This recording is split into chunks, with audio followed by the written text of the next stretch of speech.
ನುಗ್ಗೆಕಾಯಿಯಿಂದ ನುಗ್ಗೆಕಾಯಿ ಸಾಂಬಾರು, ನುಗ್ಗೆಕಾಯಿ ಫ್ರೈ ಈ ರೀತಿಯಾಗೆಲ್ಲ ಮಾಡ್ಕೊಂಡು ತಿಂದಿರ್ತೀರ. ಆದರೆ ಒಂದ್ಸಲ ಈ ರೀತಿಯಾಗಿ ನುಗ್ಗೆಕಾಯಿ ಬಿರಿಯಾನಿ ಮಾಡ್ಕೊಂಡು ತಿನ್ನಿ. ತುಂಬಾ ಟೇಸ್ಟಿಯಾಗಿರುತ್ತೆ. ತುಂಬಾ ಬೇಗ ಆಗುತ್ತೆ ಫ್ರೆಂಡ್ಸ್. ತುಂಬಾ ರುಚಿಯಾಗಿರುತ್ತೆ. ನಾವು ಇದಕ್ಕೆ ಬೇರೆ ತರಕಾರಿನೂ ಸೇರಿಸ್ಬಿಟ್ಟು ಮಾಡ್ಬೋದು. ಬಟ್ ನುಗ್ಗೆಕಾಯಿ ಅಷ್ಟೇ ಸೇರಿಸಿ ಮಾಡೋದ್ರಿಂದ ನುಗ್ಗೆಕಾಯಿ ಫ್ಲೇವರಿಂದ ಬಿರಿಯಾನಿ ತುಂಬಾ ಟೇಸ್ಟಿಯಾಗಿರುತ್ತೆ. ಅದಕ್ಕೆ ನಾನಿಲ್ಲಿ ಬೇರೆ ಯಾವ ತರಕಾರಿನೂ ಜಾಸ್ತಿ ಸೇರಿಸಿಲ್ಲ.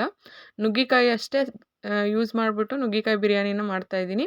ಈ ರೆಸಿಪಿ ನಿಮ್ಗೆ ಇಷ್ಟ ಆಗುತ್ತೆ ಅಂದ್ಕೊಂಡಿದ್ದೀನಿ. ಇಷ್ಟ ಆದರೆ ಸಬ್ಸ್ಕ್ರೈಬ್ ಮಾಡಿ, ಲೈಕ್ ಮಾಡಿ, ಶೇರ್ ಮಾಡಿ. ಬನ್ನಿ ಮಾಡೋದು ಹೇಗೆ ಅಂತ ತೋರಿಸ್ತೀನಿ. ಮೊದಲಿಗೆ ಸ್ಟವ್ ಮೇಲೆ ಒಂದು ಕುಕ್ಕರ್ ಇಟ್ಕೊಂಡಿದ್ದೀನಿ. ಹಾಗೆ ಒಂದು ಸ್ವಲ್ಪ 4-5 ಸ್ಪೂನ್ ಎಣ್ಣೆ ಹಾಕ್ಕೊಂಡಿದ್ದೀನಿ. ಅದಕ್ಕೆ ಎಣ್ಣೆ ಹಾಕ್ಕೊಂಡ್ಬಿಟ್ಟು ಸ್ಪೈಸಸ್ ಎಲ್ಲ ಆ್ಯಡ್ ಮಾಡ್ಕೊತಾ ಇದ್ದೀನಿ. ಚಕ್ಕೆ, ಲವಂಗ, ಏಲಕ್ಕಿ, ಪಲಾವ್ ಎಲೆ, ಕಸೂರಿ ಮೇಥಿ ಈ ರೀತಿಯಾಗಿ ಎಲ್ಲ ಸ್ಪೈಸಸ್ ಆ್ಯಡ್ ಮಾಡ್ಕೊತಾ ಇದ್ದೀನಿ. ಬಿರಿಯಾನಿಗೆ ನಾವೇನೆಲ್ಲ ಹಾಕೋತೀವಿ ಅದೆಲ್ಲ ಹಾಕ್ಕೋಬೇಕು ಫ್ರೆಂಡ್ಸ್, ಚೆನ್ನಾಗಿರುತ್ತೆ. ಈಗ ಇದೆಲ್ಲ ಸ್ವಲ್ಪ ಫ್ರೈ ಆಗಬೇಕು. ಇದೆಲ್ಲ ಸ್ವಲ್ಪ ಫ್ರೈ ಆದಮೇಲೆ ಸಣ್ಣದಾಗಿ ಹೆಚ್ಚಿಟ್ಕೊಂಡಿರೋ 2 ನೀರುಳ್ಳಿನ ಸೇರಿಸ್ಕೋಬೇಕು. ನೋಡಿ ನಾನು ಹಾಕ್ಕೋತಿದ್ದೀನಿ 2 ನೀರುಳ್ಳಿನ, ಮೀಡಿಯಮ್ ಸೈಜ್ ಈರುಳ್ಳಿನ ಹೆಚ್ಚಿಟ್ಕೊಂಡಿದ್ದೆ, ಅದನ್ನು ಹಾಕ್ಕೊತಾ ಇದ್ದೀನಿ. ಅದು ಸ್ವಲ್ಪ ಫ್ರೈ ಆದಮೇಲೆ ಈರುಳ್ಳಿ ಎಲ್ಲ ಚೆನ್ನಾಗಿ ಫ್ರೈ ಮಾಡ್ಕೋಬೇಕು. ಫ್ರೈ ಆದಮೇಲೆ ಹೆಚ್ಚಿಟ್ಕೊಂಡಿರೋ 2 ಟೊಮೊಟೊ, ಹುಳಿ ಟೊಮೊಟೊನ ನಾನು ಇಲ್ಲಿ 2 ಹೆಚ್ಚಿಟ್ಕೊಂಡಿದ್ದೆ ಸಣ್ಣದಾಗಿ. ಆ ಹುಳಿ ಟೊಮೊಟೊನ ಹಾಕ್ಕೋತಾ ಇದ್ದೀನಿ.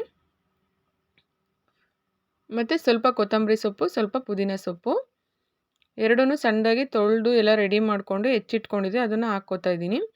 ಇದನ್ನು ಚೆನ್ನಾಗಿ ಬೇಯಿಸ್ಕೋಬೇಕು ಇವಾಗ.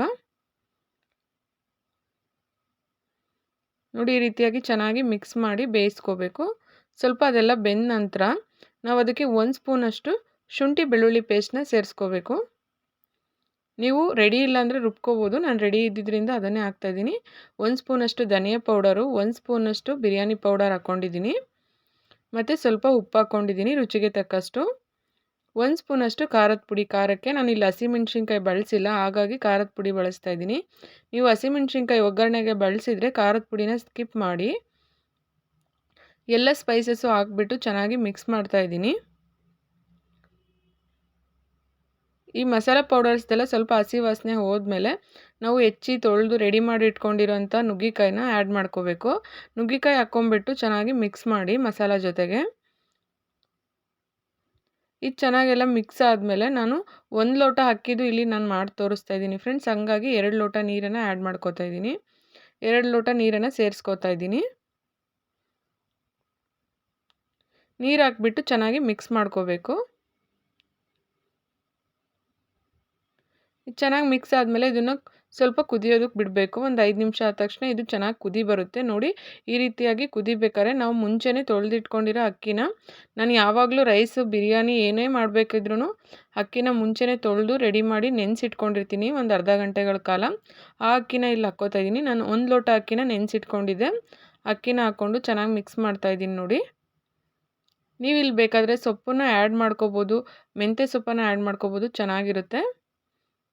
ಕುಕ್ಕರ್ ಲಿಡ್ನ ಇವಾಗ ಕ್ಲೋಸ್ ಮಾಡ್ತಿದ್ದೀನಿ. ಮುಚ್ಚಿ 1-2ರಿಂದ 3 ಕೂಗಿಸ್ಕೋಬೇಕು ಫ್ರೆಂಡ್ಸ್. ನೋಡಿ ಇವಾಗ ಓಪನ್ ಮಾಡಿ ತೋರಿಸ್ತೀನಿ ಯಾವ ರೀತಿ ಆಗಿದೆ ನುಗ್ಗೆಕಾಯಿ ಬಿರಿಯಾನಿ ಅಂತ. ತುಂಬಾ ಟೇಸ್ಟಿಯಾಗಿರುತ್ತೆ. ನೋಡಿ ಎಷ್ಟು ಚೆನ್ನಾಗಾಗಿದೆ ಅಂತ. ನೋಡಿದ್ರೇ ತಿನ್ನಬೇಕು ಅನಿಸ್ತಿದೆ ಅಲ್ವಾ. ಇನ್ನೂ ಮುಗ್ದಿಲ್ಲ ಈ ರೆಸಿಪಿ. ಲಾಸ್ಟಲ್ಲಿ 1-2 ಸ್ಪೂನಷ್ಟು ತುಪ್ಪನ ಮೇಲ್ಗಡೆ ಹಾಕ್ಬಿಟ್ಟು ಚೆನ್ನಾಗಿ ಮಿಕ್ಸ್ ಮಾಡಬೇಕು. ನಾವು ಮೊದಲಿಗೆ ಒಗ್ಗರಣೆಯಲ್ಲಿ ತುಪ್ಪನ ಆ್ಯಡ್ ಮಾಡ್ಕೋಬೋದಿತ್ತು, ಬಟ್ ಲಾಸ್ಟಲ್ಲಿ ಹಾಕಿ ಮಿಕ್ಸ್ ಮಾಡಿದ್ರೆ ತುಪ್ಪದ ಫ್ಲೇವರ್ ತುಂಬಾ ಚೆನ್ನಾಗಿರುತ್ತೆ. ಬಿರಿಯಾನಿ ತಿನ್ನುವಾಗ ಲಾಸ್ಟಲ್ಲಿ ಹಾಕಿ ಮಿಕ್ಸ್ ಮಾಡಿ ಈ ರೀತಿಯಾಗಿ ಮಿಕ್ಸ್ ಮಾಡ್ಕೋಬೇಕು ನೋಡಿ. ಈ ರೀತಿಯಾಗಿ ಚೆನ್ನಾಗಿ ಮಿಕ್ಸ್ ಮಾಡಿಬಿಟ್ಟು ಒಂದು 5 ನಿಮಿಷ ಕುಕ್ಕರ್ನ ಆಫ್ ಮಾಡ್ಕೊಂಡಿರ್ತೀವಿ ನಾವು.